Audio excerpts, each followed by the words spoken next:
Bem-vindos a esse lugar de acolhimento, informação e voz para você que vive todos os dias os desafios do neurodesenvolvimento. O que ninguém te conta, você vê aqui.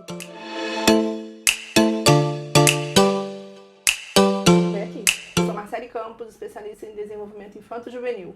Eu sou a Maíla Cabral, mãe atípica, uma mãe em busca de desenvolvimento e autonomia para o filho.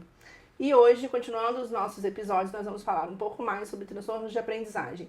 E para isso eu trouxe uma querida aqui, né, a Carla, que vai se apresentar e falar um pouquinho sobre o trabalho dela, é uma fonoaudióloga. Nós vamos falar sobre os transtornos de linguagem, os transtornos de aprendizagem, e aí para trazer um pouquinho de informação para vocês sobre o que ninguém te conta. Carlinha, se apresente aí. Meu nome é Carla Amaral, eu sou fonoaudióloga formada há 26 anos, com uma atuação clínica no Rio de Janeiro por 20 anos, uma atuação por 5 anos em Santa Catarina e agora chegando aqui em Volta Redonda, me juntando, né, à equipe, tentando divulgar, mostrar para as pessoas a importância da fonoaudiologia, né? Eu costumo dizer que não é a Carla, é a fonoaudiologia que tem que estar à frente. Eu preciso mostrar para o mundo o que a fonoaudiologia faz, que poucas pessoas conhecem, na verdade, o que é a fonoaudiologia, né? Todo mundo pensa que, não, mas que estranho, é problema na fala. Não. É uma ciência muito abrangente que fala de neurodesenvolvimento, né? E todos os seus meandros relacionados a fala, audição, motricidade oral, né? E tem aí uma gama de assuntos que a fonoaudiologia atua. E os desdobramentos dela para aprendizagem, né? Isso aí, então, muito importante. Então, Carlinha, fala pra gente um pouquinho, né, sobre a linguagem, né? Como é que a gente consegue identificar aí, né, pequenas alterações, pequenas dificuldades nas crianças, tanto relacionadas a um possível sinal de transtorno, quanto alterações que podem ser do desenvolvimento e que depois podem ser estimuladas e sanadas ao longo do processo mesmo de crescimento. Eu costumo falar que a gente tem que ter aquele olhar para aquela criança desde o momento do nascimento, né? Quando a gente fala lá do teste da orelhinha e quando a gente fala do teste, né, da linguinha para saber se preciso cortar o freio, né, a frenectomia, eu começo a ter esse olhar aí, nesse momento. Porque é aí que eu vejo se a criança vai ter problema estrutural. E a partir daí, eu já começo com um olhar de observação que, infelizmente, a gente tem muitas barreiras, né, entre a questão médica e a questão terapêutica. Eu preciso ter esse olhar em conjunto. Então, às vezes, o médico olha e diz assim, não precisa cortar a linguinha. Mas aí, um bom fono, especialista na parte motora, ele vai olhar e vai dizer, não, isso vai dar prejuízo para a linguagem no futuro. E às vezes os pais ficam com muito medo, né, por ser, entre aspas, um processo cirúrgico, né? E aí eles deixam isso rolar. Então esse é um grande exemplo de uma questão que vai interferir diretamente no processo de linguagem, de aprendizagem, mas que poderia ter sido sanado na maternidade. Muito interessante. E é porque isso, né? Às vezes uma criança que fala errado, depois vai escrever errado. Exatamente. É um rolo. E né? essa questão de entender se tem ou se não tem que fazer, por exemplo, esse procedimento, tem a ver muito mais com o que a gente sempre conversa, que é da funcionalidade. Da funcionalidade. Né? A funcionalidade da criança. E pensando, então, nos pais que estão assistindo, né, que acompanham a gente, que têm acompanhado, vamos pensar assim, lá no início da infância, ali por volta dos 18 meses, quais são as alterações que eu preciso prestar atenção, que eu preciso colocar aí no meu radar com relação ao desenvolvimento da linguagem? Tá, o que é mais importante é ter a consciência de que existe uma tabela neurológica de aquisição de fonemas. Pouca gente sabe disso. Então, se eu preciso começar lá com 8 meses fazendo papai, mamãe, são os bilabiais, e eu já não consigo isso, eu já tenho um problema. Por que eu não vou conseguir fazer os bilabiais? Porque eu não vou ter força motora. Então é aquela criança que chupa muita chupeta, que mama a mamadeira, em que a mãe vai fazendo o furo da mamadeira maior do que o necessário e vai tirando o trabalho motor intraoral. Então ele tá lá com 8 meses, mas meu filho não balbucia. Nem papai e mamãe não vai fazer, porque eu tô com todos os meus órgãos, né, fonoarticulatórios prejudicados. E aí eu tenho que ficar atento sobre isso. E aí tem a fala do pediatra, né, que é vamos esperar mais um pouco, vamos esperar. Nós não podemos esperar, porque na tabela de aquisição fonêmica eu preciso estar aos 8 meses usando os fonemas bilabiais. É mais uma vez a questão do cada criança tem seu tempo.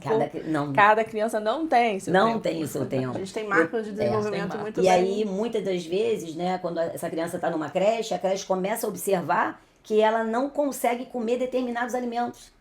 Olha só, eu tô com um freio preso. Como é que eu vou conseguir seccionar os alimentos? Eu costumo fazer essa fala.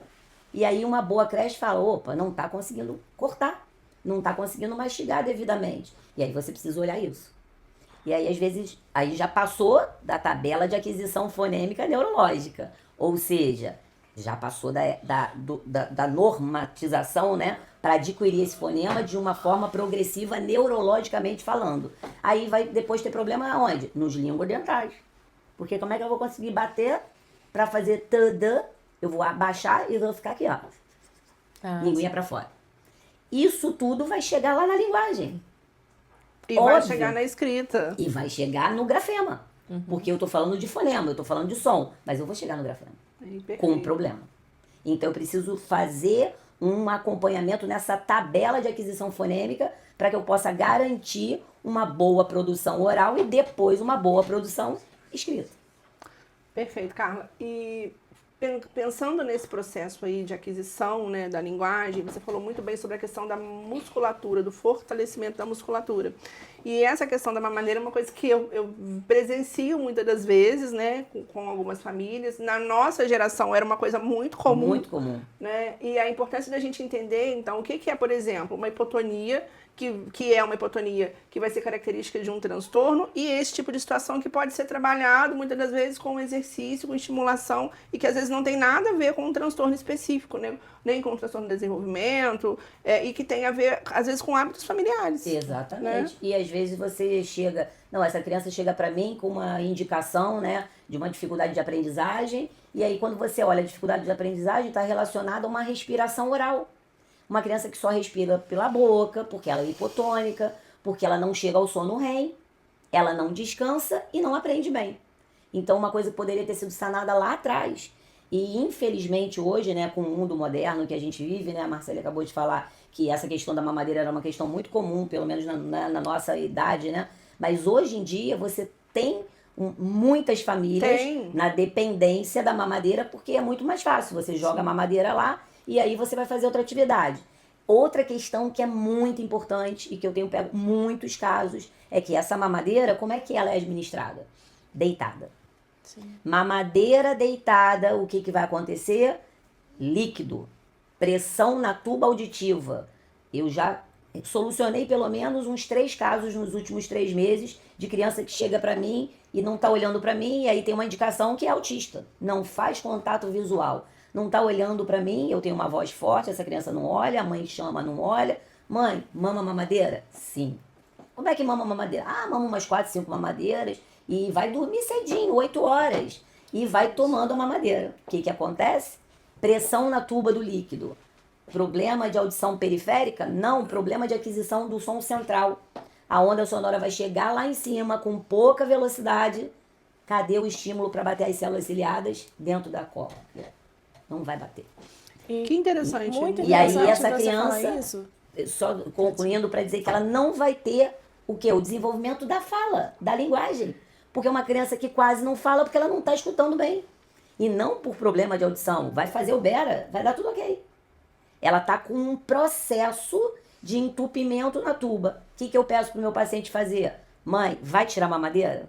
Se você vai tirar a mamadeira e se você vai começar pelo menos a administrar essa mamadeira num decúbito, né, frontal, o que vai acontecer? A gente vai fazer o uso de um antialérgico.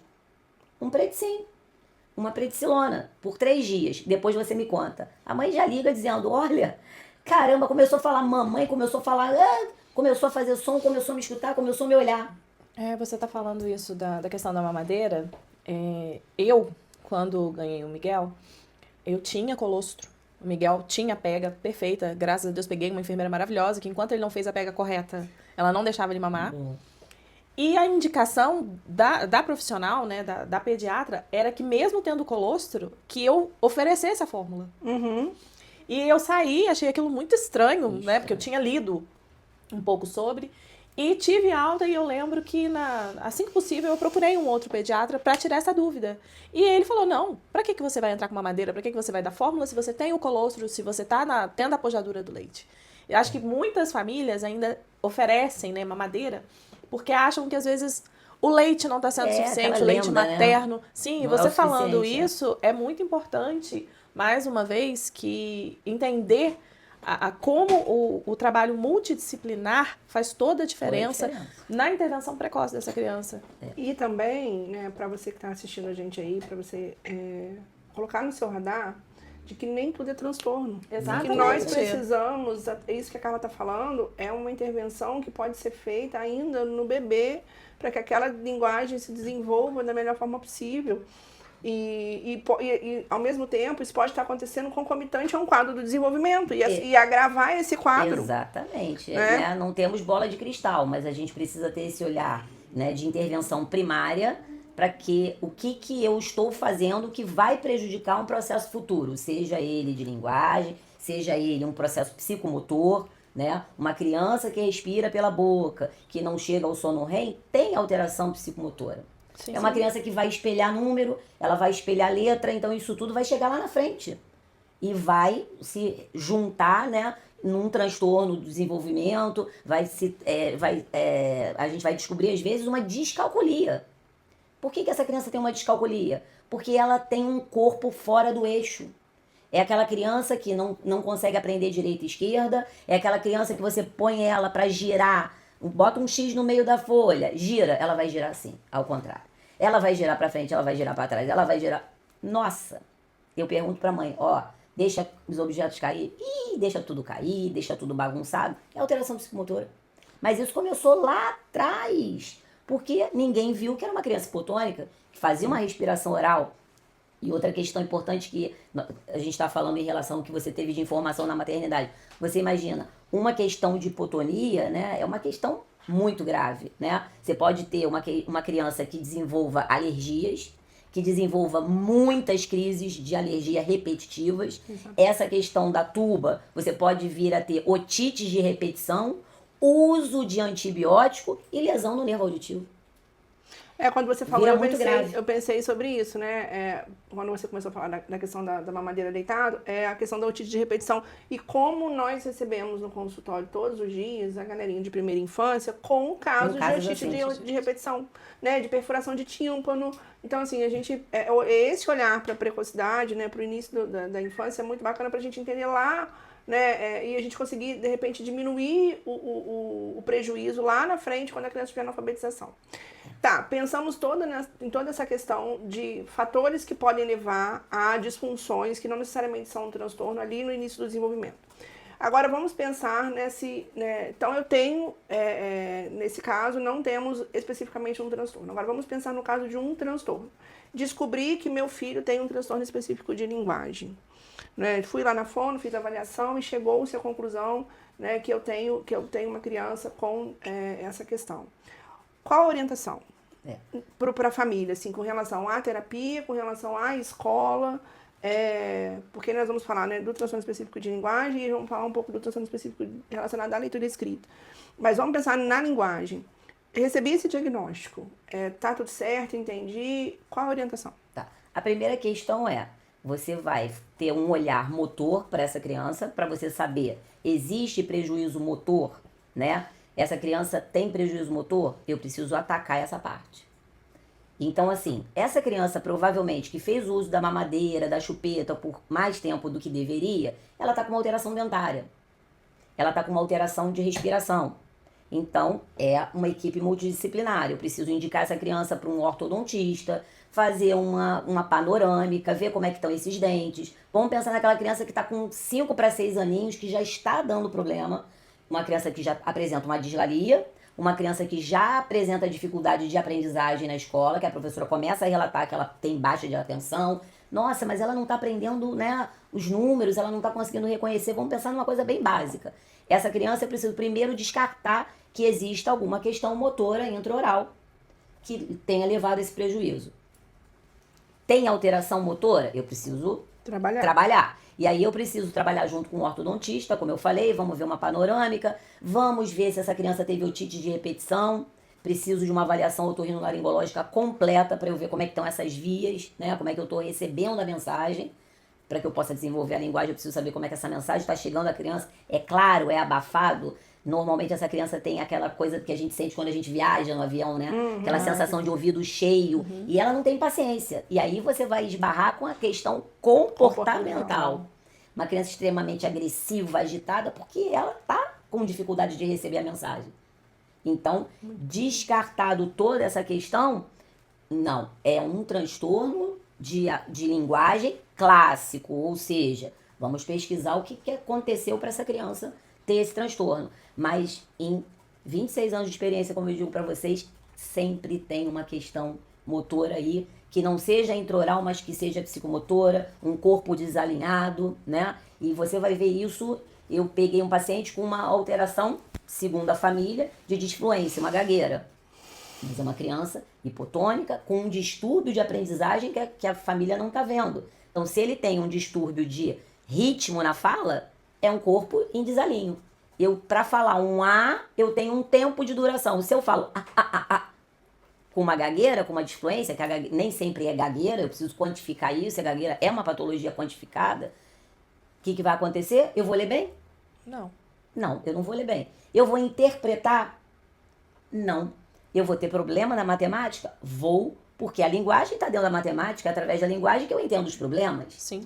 Então, olha aí o bolo doido que chega. E a importância, enquanto você está falando, cara, eu estou aqui pensando, e aí eu vou falar para os profissionais que acompanham a gente, o quanto é importante nós sermos muito específicos e, né, estudarmos muito a nossa área, mas também estudarmos com os colegas. Muito Porque enquanto neuropsicóloga, se eu não sei um pouco da linguagem, do que o fono faz, eu não consigo nem fazer o encaminhamento correto. Esse é o grande...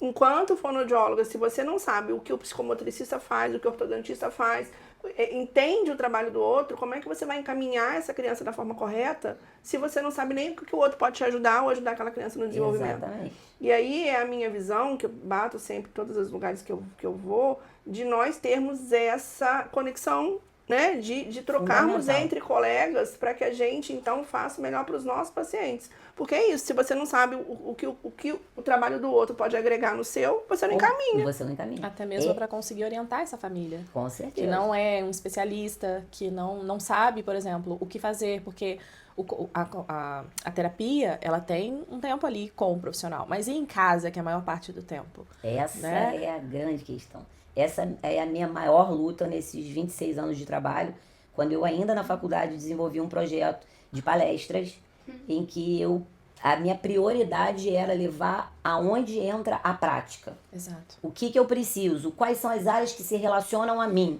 né?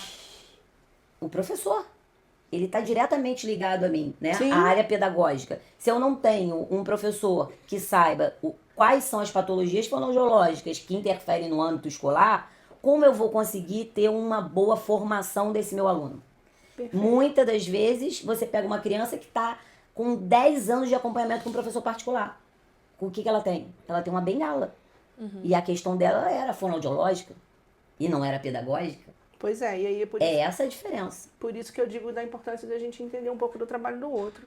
E ter essa humildade mesmo, né? De chegar pro outro e falar, olha só, Carlinhos, eu tô precisando de ajuda com o paciente ali. Dá uma olhada ali pra mim. Isso. Porque isso é tão importante pro nosso paciente e pro nosso conhecimento também. É a gente entender que todos precisam de ajuda, né? Sim. Eu não sei tudo, né? Eu costumo dizer, eu não sei tudo. Então eu preciso ter um olhar diferente e eu preciso me informar. Eu costumo dar o exemplo, quando eu dou uma palestra, da questão do pedágio, né? Que é uma coisa muito interessante, né? A gente... dar um outro exemplo para que as pessoas entendam que a gente está falando da multidisciplinaridade. Eu passo por um pedágio e chego para a menina do pedágio e falo assim, querida, você pode me informar? Eu já olhei aqui no Waze, mas parece que o negócio está errado. Quanto tempo falta para eu chegar na cidade tal? E a pessoa do pedágio diz assim, que cidade é essa? Aí eu falo, meu Deus, você não conhece a cidade? É 10 quilômetros daqui. Aí eu digo assim, né? Costumo dizer pro meu marido, caramba, se eu estivesse trabalhando num pedágio, eu ia saber tudo que tem em volta de mim. Que é o que a gente lida na nossa área terapêutica, que é a grande questão, né? Da gente ter essa correlação com todas as áreas que podem ajudar a mim a ser um sucesso. Exatamente. Sim, entender como elas se conectam. Esse movimento. E o nosso paciente desenvolver muito mais. Ok, então, pegando esse gancho da questão da ajuda do fonoaudiólogo na escola, Pensando então nas nossas crianças que estão ali com o curso do desenvolvimento, que tem ligação com os transtornos específicos de aprendizagem de leitura e escrita. Quando a escola percebe, ou quando a família percebe, quando ela busca o fonoaudiólogo, o que pode ser feito, né, com essa criança que está ali na alfabetização, em termos de estimulação e de orientação familiar? O que acontece? Chega nesse momento em que a criança já está com prejuízo. Vamos falar de 6 para 7 anos, que você já nota um prejuízo no desenvolvimento da linguagem. Se eu tenho uma alteração, né, motora intraoral, eu vou procurar direcionar essa criança para fazer o quê? Processamento auditivo central, o PAC. Perfeito. Por quê? Com certeza eu fiquei com uma alteração de consciência fonológica.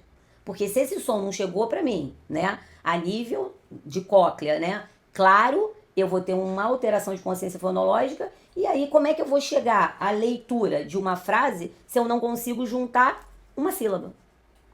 É tão importante isso. Porque eu recebo muitas essas perguntas aqui.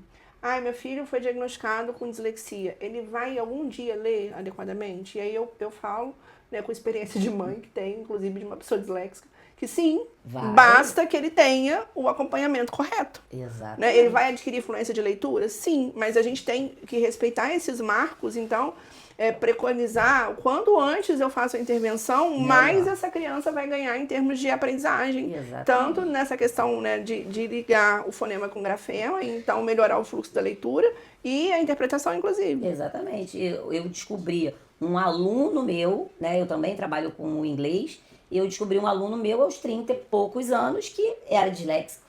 Nossa. Ah, mas ele já sabia ler? Já sabia ler, mas ele não conseguia interpretar um livro. Ele não conseguia fechar, ter uma closura sobre o tema do livro. Então é isso, lá na vida adulta. Então tem jeito? Claro que tem jeito. A gente vai trabalhar com técnicas específicas para aquele adulto que já passou por todo um processo mal realizado, mal feito, que teve lacunas e que ele chegou nesse momento em que ele se torna um profissional que não tem base, porque ele não tem a função interpretativa. Exatamente. E aí, lembrando sobre isso, né? A criança que tem um transtorno específico de linguagem ou de um transtorno específico de aprendizagem relacionado à leitura e escrita, ela tem muita dificuldade no inglês, porque a discrepância, né, de grafema e fonema é muito grande. É muito grande. Então, se fica aí no seu radar, né, para você acompanhar seu filho, de que crianças que têm muito prejuízo numa segunda língua, né, inclusive o inglês, elas podem ter ou atrasos relacionados a essa questão, fonema e grafema, ou realmente um transtorno específico de aprendizagem que não foi muito bem, de repente, acompanhado, diagnosticado. Que é essa pergunta que você está fazendo, né? O que fazer lá na frente. Então, já detectei, às vezes você não consegue detectar nem no português, mas você vai detectar no inglês. Que existe uma lacuna em que ela não consegue fazer a segmentação entre a língua materna e a segunda língua. Porque ela tem uma base linguística mal realizada. Sim. Não funcional, então ela não consegue juntar as duas. E aí, Carlinha, pegando esse gancho, e até pra gente ir finalizando a nossa conversa, a gente precisa colocar no radar também crianças que têm comorbidade, por exemplo. A criança que tem TDAH, se ela tem um prejuízo que vai esbarrar na memória operacional, ela também pode ter esse prejuízo, não necessariamente só por conta de um transtorno de aprendizagem, mas com uma sobreposição com relação às dificuldades executivas. Né? Memória operacional é uma memória, é uma função executiva, e ela tem uma base da alça fonológica, né, que vai também estar alterada ali em função não só da questão da aprendizagem. É muito difícil uma criança TDAH que você não tenha que retornar lá a questão fonológica de base. Por conta dessa questão da alça fonológica. Então, Carlinha, olha, eu quero agradecer muito a sua presença, assim, eu tenho certeza que quem está assistindo quer um bis, eu já quero te convidar para um segundo momento para a gente falar mais sobre linguagem, sobre transtornos de aprendizagem. Nós vamos aí falar durante esse mês, né, sobre esse assunto, então já estou te convidando novamente para o nosso próximo episódio. Quero te agradecer muito. Obrigada. Você é uma pessoa que não é à toa que está, né, na minha equipe aqui, é uma pessoa brilhante, eu aprendo toda vez que a gente senta para conversar um pouquinho mais. E a importância, né, de a gente ter essa conexão com os profissionais e de você que está em casa, olhando para o seu filho, buscar ajuda o quanto antes. Então pense que o fonoaudiólogo ele não está ali só quando a criança atrasa a fala.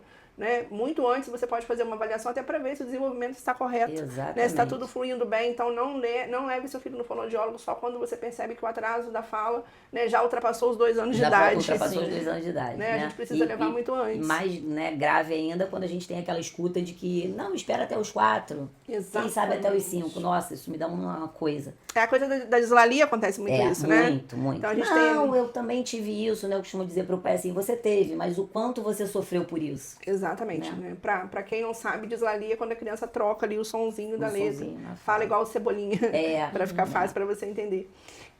Então, quero te agradecer muito. Obrigada mesmo por compartilhar todo o conhecimento. Próximo episódio, vamos continuar falando de transtorno de aprendizagem. Não vou falar quem vai ser o próximo convidado, pode ser que seja a Carla, pode ser que seja a nossa psicopedagoga novamente. Carla vai estar conosco no seminário que nós vamos fazer sobre interdisciplinaridade e desenvolvimento. E depois a gente vai colocar aqui uns recortezinhos lá das palestras para vocês assistirem. Mas fiquem conosco, mandem perguntas, mandem questionamentos, contribuam também com a experiência de vocês. Vou deixar aqui, né, também o contato da Carla, para que vocês também conheçam ela aí pela rede social. E vamos juntos, né, continuar falando um pouquinho mais sobre transtorno de aprendizagem para trazer para você o que ninguém te conta. Se fez sentido para você, compartilhe, encaminha para uma família, para um profissional que você acha que se beneficiaria desse conteúdo. E até uma próxima. Até a próxima. Prazer, obrigada. Tchau, gente.